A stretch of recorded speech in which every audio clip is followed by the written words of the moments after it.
Hello, it's Charles with Uber Eats. Today is Sunday, the 30th of March, 2025, and I am blessed I got the wake-up call this morning.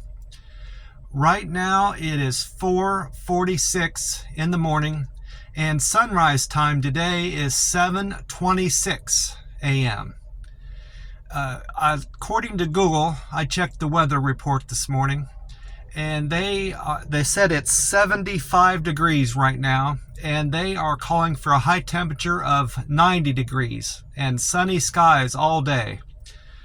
And pretty much for the rest of the week, sunny skies. I think they're calling for a slight chance of rain on Tuesday, with partly cloudy to sunny skies that day off and on. I had a fantastic day all around yesterday with my Uber Eats deliveries. My walking goal, and the weather was phenomenal.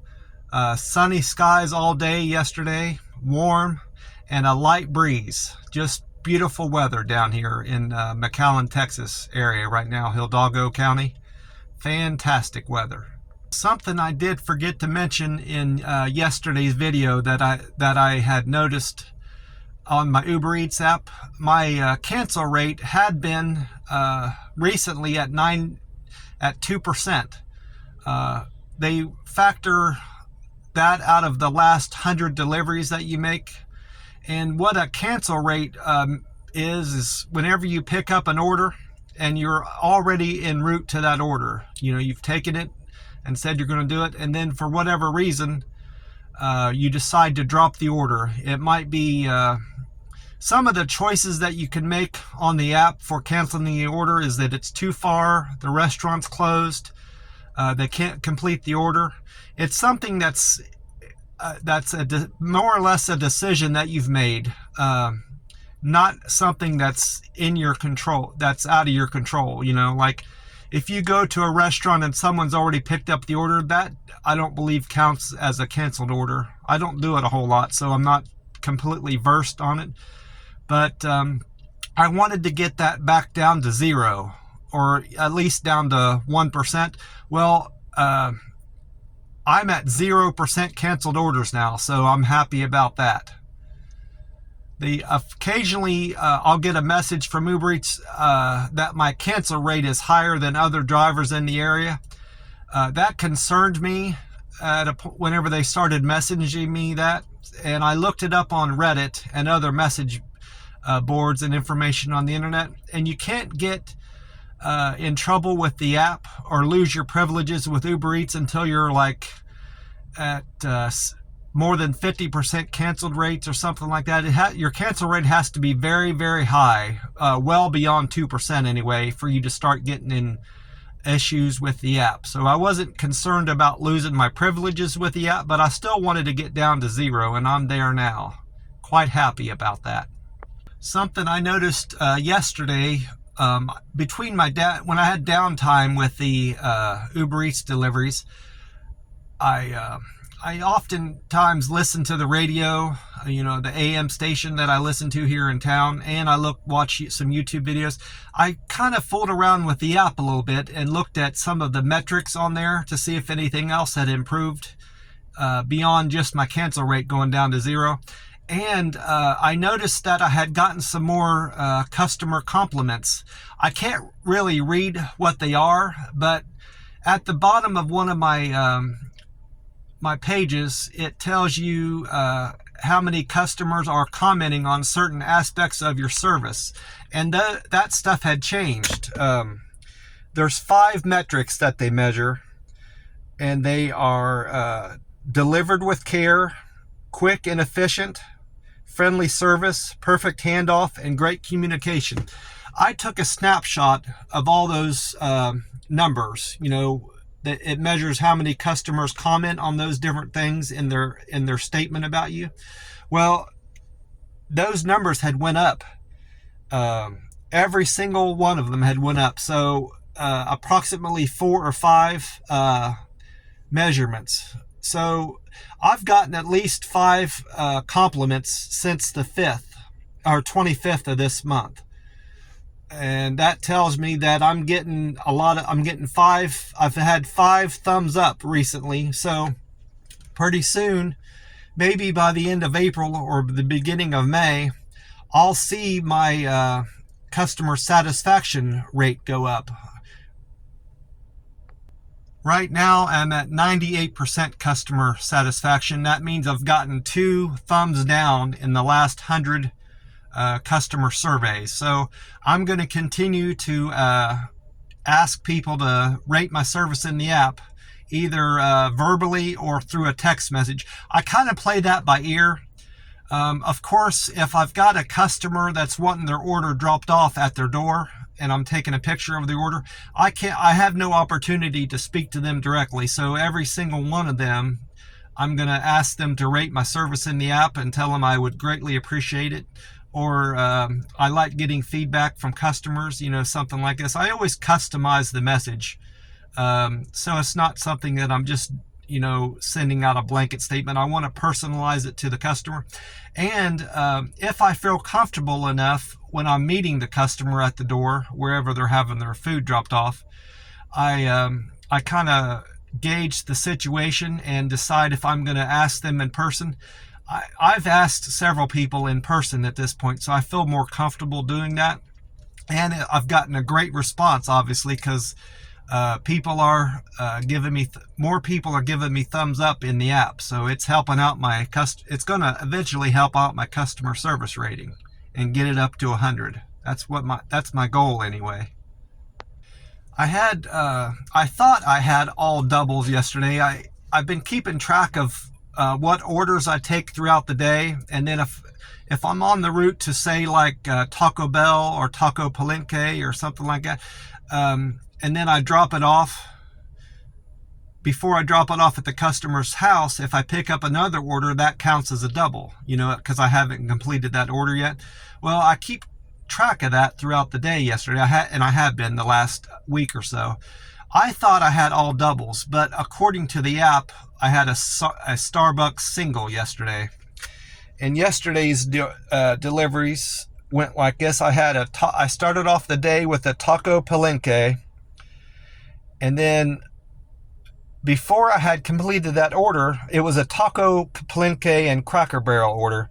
Before I had even dropped off or went to pick up the Cracker Barrel, I picked up a Whataburger. So that became another double. Then I dropped off the Cracker Barrel and was on the way to pick up the Whataburger. And then I picked up a Wendy's. So that went into that. I had 2 doubles at that point. And then on the way to the Wendy's, I picked up a Starbucks, dropped that off, picked up a Jack in the Box.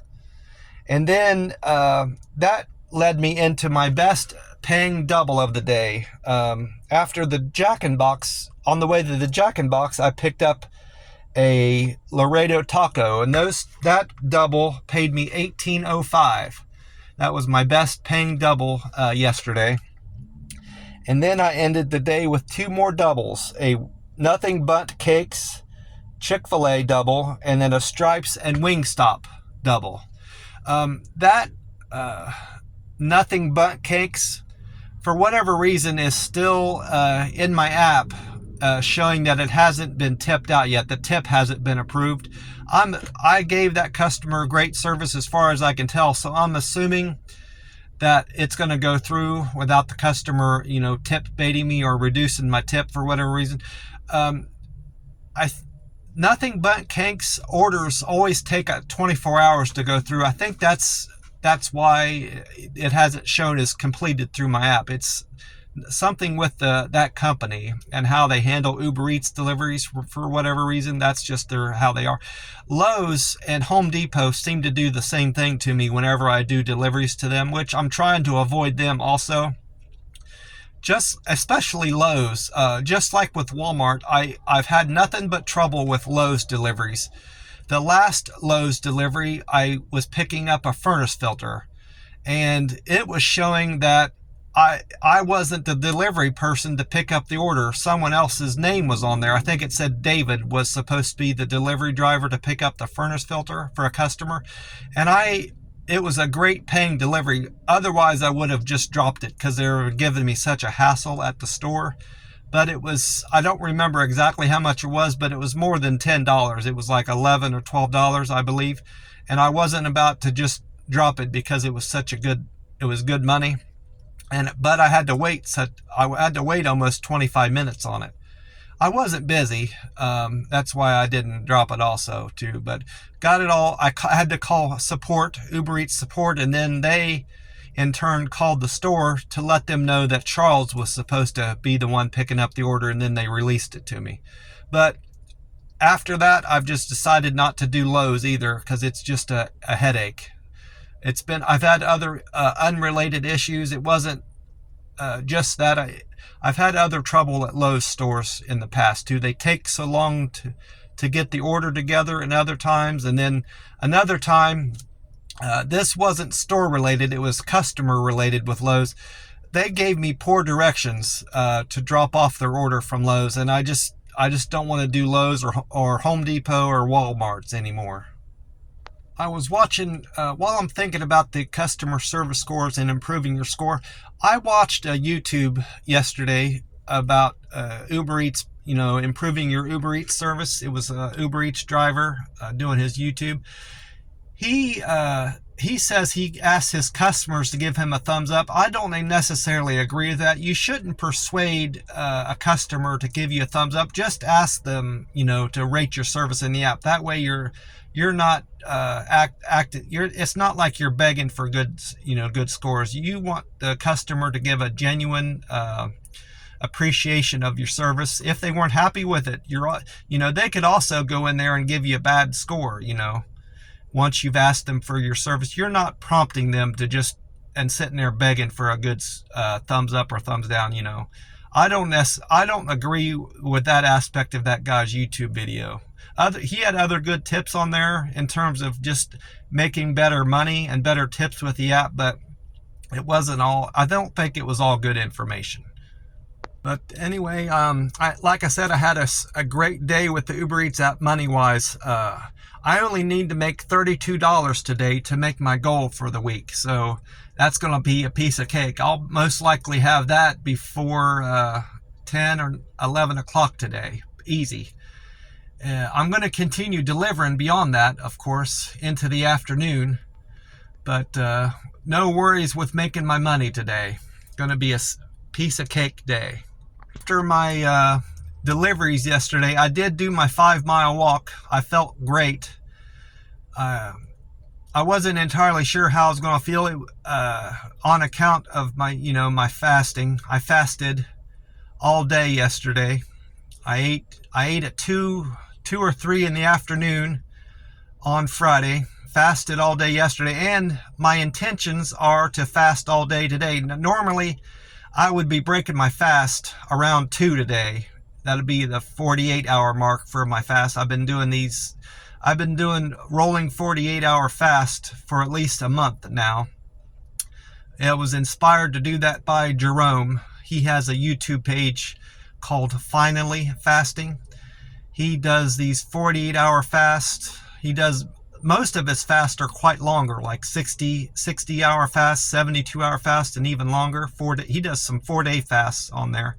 But I figured if I was going to do that, his rolling 48-hour fast would be a great way to start, because I'm well accustomed to these 24-hour fasts. I do some 36-hour fasts, and naturally I don't want to push that too hard to do any longer ones until I'm acclimated to 48-hour fast. But I say that all to get to the point of where I'm at with my 72-hour fast goal for the weekend. I feel great right now, which ordinarily is the case. On the day I'm going to be breaking my fast, I normally feel good that morning. I feel certain that I'll be able to get through today without eating. That I want to get till tomorrow. I want to break my fast tomorrow around 2. And if I do that, I'll be 72 hours fasted. And that's, I feel certain I'll be able to make it. We'll see. With my video tomorrow, I'll let you know if I'm going to make it to my 72-hour goal. I did my 5-mile walk yesterday, like I mentioned early in this video. No trouble at all. I did a bit of a different route this time. I walked the same side. I started off on the same sidewalk across from my house that I normally do, but this time, instead of venturing into the neighborhood that's near that sidewalk, I stayed entirely on that wide sidewalk that goes down 3 streets specifically. I walked as far as I could until the sidewalk ended on the right side. Then I just doubled back and walked nearly to the end of the other end of the sidewalk to the left, and back to my back to the house where I live. That was nearly 5 miles, and then I just kind of walked around my house, the streets around my house where I live, to finish off the 5 miles, and I felt great afterwards. It was great getting all that sunshine and getting some extra vitamin D into me. I'm gonna close this video out and think about my day and think about what I'm gonna do for today. And I want to wish you all a great day, and God bless you, and remind you to drink plenty of water today. I will talk to you soon. Bye for now.